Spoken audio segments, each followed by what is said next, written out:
اور کچھ منتر پڑھتے ہوئے آ رہے ہیں. سرکار غریب نواز نے حصار کھینچا اپنے پاس اور اپنے خادم کو بھی بٹھایا, کہا ان کا کوئی دعویٰ اثر نہیں کرے گا.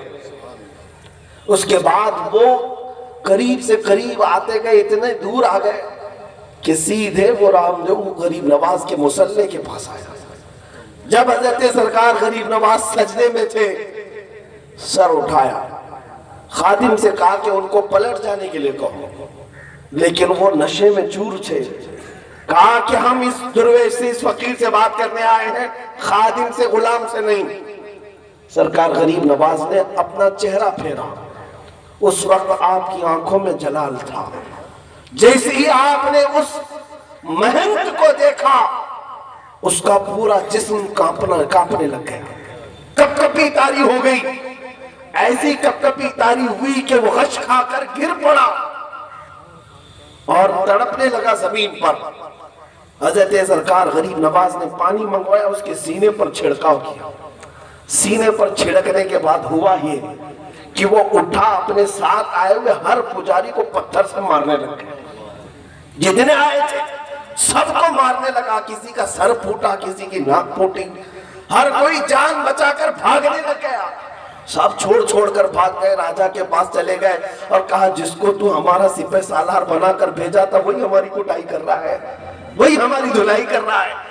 اب ہوا یہ کہ یہ بے قابو سرکش گھوڑا جس طرح بھدک جاتا ہے, ادھر سے ادھر ناچ رہا ہے. سرکار غریب نواز نے اس کا ہاتھ پکڑا اور اپنے قریب کیا, اپنے خادم سے کہا کہ اب رام دیو کا دل بدل چکا ہے, دل بدل چکا ہے. اتنا کہنا تھا کہ وہ حضور غریب نواز کے قدموں میں گرا اور کہا کہ حضور ہمیشہ کی غلامی میں مجھے قبول فرما لے, اپنے خدمہ میں, اپنے خدامہ میں مجھے قبول فرما لے. حضرت غریب نواز نے اٹھایا اور کلمہ طیبہ پڑھا کر سینے سے سینہ لگایا, اور آج بھی تاریخ میں شادی دیو کے نام سے مشہور ہے, شادی دیو کے نام سے مشہور ہے. ایک دو نہیں, کئی مقابلے ہوئے. لیکن میں ایک بات یہاں اس لیے عرض کرنا چاہتا ہوں کہ وہ تو بنا تلوار کے آئے تھے, بنا ہتھیار کے آئے تھے, لیکن سینے میں جو عشق مصطفیٰ کا ہتھیار تھا, بڑی سی بڑی طاقت کو سرنگوں کر دیا کرتا تھا, گھٹنے ٹیکنے پر مجبور کر دیا کرتا تھا. اسی لیے کہا اقبال نے, قوت عشق سے ہر پست کو بالا کر دے, قوت عشق سے ہر پست کو بالا کر دے, دہر میں نام محمد سے اجالا کر دے, کی محمد سے وفا تو نے تو ہم تیرے ہیں, یہ جہاں چیز ہے کیا لوح و قلم تیرے ہیں. اے نوجوانوں, میرا یہ میسج ہے, اب دنیا زندگی گزارنے کے طور طریقے بدلو. دنیا تمہاری طرف آس لگائی دیکھ رہی ہے. کہاں ہے وہ محمد عربی کے غلام, کہاں ہے وہ جو عزتوں کی حفاظت کرتے. بچیوں کے چہروں سے آج نقاب ہٹائے جا رہے ہیں, حجاب ہٹائے جا رہے ہیں. کیا تم تماشا بین بن کر کے رہ جاؤ گے؟ نہیں, بلکہ ظلم کے خلاف آواز اٹھانے والے کا نام غلام مصطفیٰ ہوا کرتا ہے, غلام حسین ہوا کرتا ہے. کربلا کی داستان دہرائی جائے تو دہرائی جائے گی, ہماری گردنیں جاتی ہیں تو جائیں, لیکن کسی کا خسارہ نہیں ہونا ہے. اتنی بات یاد رکھے, ہماری گردنیں کٹ جاتی ہیں حق کی آواز بلند ہونے پر. نہ میرے گھر میں کوئی یتیم ہوگا, نہ ہماری بیویاں بیوہ ہوں گی, کچھ نہیں ہونا ہے. بلکہ تاریخ بتاتی ہے اسلام زندہ ہوتا ہے ہر کربلا کے بعد. اگر مٹ بھی گئے, مولا تبارک و تعالی ہمیشہ تمہارا نام زندہ رکھتا ہے, زندہ جاوید بن جاؤ گے. اس لیے حق کی آواز اٹھانا, ظلم کے خلاف بولنا سیکھو. گھروں میں مصلحت کے پردوں میں چھپنا اب چھوڑ دیا کرو. عورتوں سے بھی بتاؤ کہ اگر پیدا کرنا ہو تو بچے ٹیپو سلطان کی طرح پیدا کریں, صلاح الدین ایوبی کی طرح پیدا کریں, شہاب الدین غوری کی طرح پیدا کریں, کہ جو اسلام اور بانی اسلام کی طرف اٹھنے والی انگلیوں کا منہ توڑ جواب دے سکے. میرے عزیزوں, اب تمہارا وقت آ چکا ہے جس کو اقبال نے کہا تھا, کفر دم توڑ دے گا ٹوٹی ہوئی شمشیر کے ساتھ. تمہارے پاس کچھ نہیں ہے, کچھ نہیں ہے, پتا ہے. ہر کوئی یہی کہے گا مولانا بڑی بڑی باتیں کر رہے ہو آپ, ہے کیا ان کے پاس؟ مجھے بھی پتا ہے, میں جو بڑی بڑی باتیں کر رہا ہوں مجھے اچھی طرح سے پتا ہے مسلمانوں کے پاس کچھ نہیں ہے, کچھ نہیں. نہ نوکری ہے, نہ گھر ہے رہنے کا, نہ ہی ان کے پاس مال و دولت ہے, جائیداد ہے, نہ اثر و رسوخ ہے. ہمیں پتا ہے ان کے پاس تو بڑی بڑی لنک بھی نہیں ہے, لیکن اتنی بات ضرور ہے یہ فاقہ کش موت سے ڈرتا نہیں ذرا، روح محمدی اس کے بدن سے نکال دو۔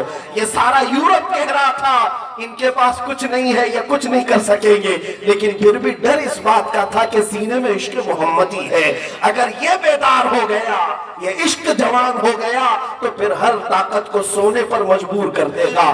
اس لیے میں آپ سے کہنا چاہتا ہوں، سب چلا گیا تو کوئی حرج نہیں، اپنے عشق مصطفیٰ کے ساتھ کسی کے ساتھ سمجھوتا نہیں کرنا اور کسی کے ساتھ سودے بازی نہ کرنا۔ حضور کی بات آئے تو گھر ایک طرف، ماں ایک طرف، باپ ایک طرف، اولاد ایک طرف، لیکن میرے نبی پاک کی عزت و حرمت اپنی جگہ ایک طرف ہے۔ بعض لوگ یہ کہتے ہیں کہ ہم حضور کی عزت کی بات کرتے ہیں تو گھروں میں لوگ آڑے آ جاتے ہیں، اڑنگا ڈالتے ہیں۔ میرے عزیزو تمہیں پتہ نہیں، کئی صحابہ ایسے ہیں جنہوں نے اپنے سگے ماں بہنوں کو، اپنے ماں باپ رشتہ دار سب چھوڑ کر حضور کے قدموں میں آ گئے۔ تو میں صہیب رومی کی اگر بات بتا دوں، 27 سال کے جوان صحابی ہیں، حضور کا کلمہ پڑھا تو ماں باپ دشمن ہو گئے، ماں باپ دشمن ہو گئے۔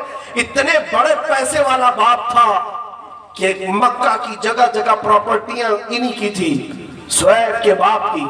حضرت صہیب جب دیکھتے ہیں حضور مدینے جا چکے، آئے گھر میں اور کہا میں بھی مدینے جا رہا ہوں۔ باپ نے کہا اگر جانا ہے تو ساری دولت تیری ختم کر دی جائے گی، ایک پیسہ بھی نہیں دیا جائے گا۔ صہیب رومی نے کہا جو لکھوانا ہے لکھ لو، ساری جائیدادیں لکھ لو، جسے چاہے دے دو، میں مدینے جاؤں گا میرے مصطفیٰ کے قدموں میں۔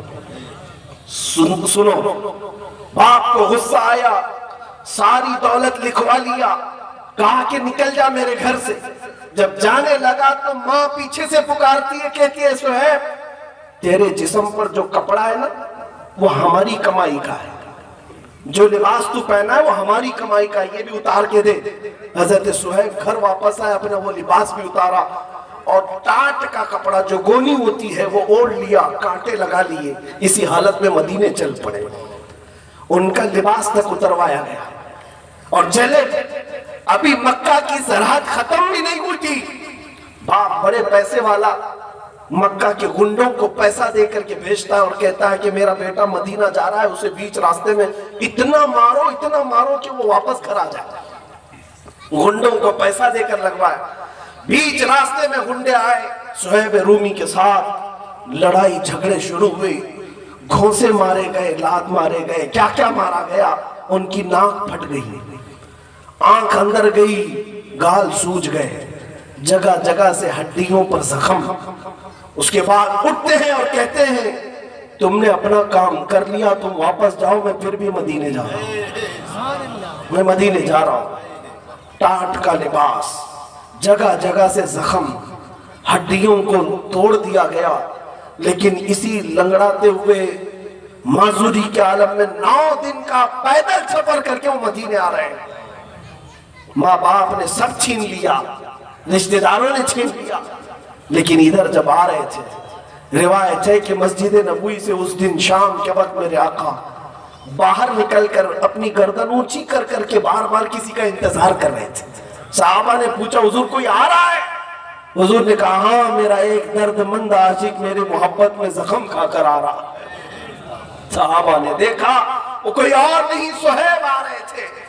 جب وہ قریب آئے تو لنگڑاتے ہوئے آئے، جگہ جگہ زخم تھا، ٹاٹ کا لباس پہنے ہوئے تھے۔ جیسے ہی قریب آئے میرے آقا نے ان کو سینے سے سینہ لگایا، اپنی چادر اٹھا کر کے ان کو پہنا دیا، چادر لپیٹ دیا۔ چادر جیسے ہی لپٹ گئی، صہیب کے زبان پر اب مسکراتے ہوئے یہ جملے آتے ہیں، کہتے ہیں میرے دوستو لوگوں نے مجھے مارا توڑا، میرے ماں باپ نے سب چھین لیا، نبی پاک نے چادر کیا پہنائی، سارے زخم کافور ہو چکے، سارے درد ختم ہو گئے، مجھے کوئی درد بھی یاد نہیں، کوئی زخم بھی یاد نہیں۔ وہ صہیب زندگی بھر اس چادر کو ساتھ رکھتے رہے، یہاں تک کہ اپنی وفات کے وقت بھی یہ وصیت کر کر کے گئے کہ اگر میں مروں تو میرے قبر میں یہی چادر کفن کے طور پر پہنانا، اس لیے کہ اے لوگوں جب سگی ماں نے میرے کپڑے اتروائے تھے اس وقت اگر مجھے کسی نے کپڑا دیا تھا تو وہ تاجدار مدینہ کی ذات تھی۔ عزیزان گرامی، ان صحابہ نے سب کچھ چھوڑا تھا حضور کے نام پر۔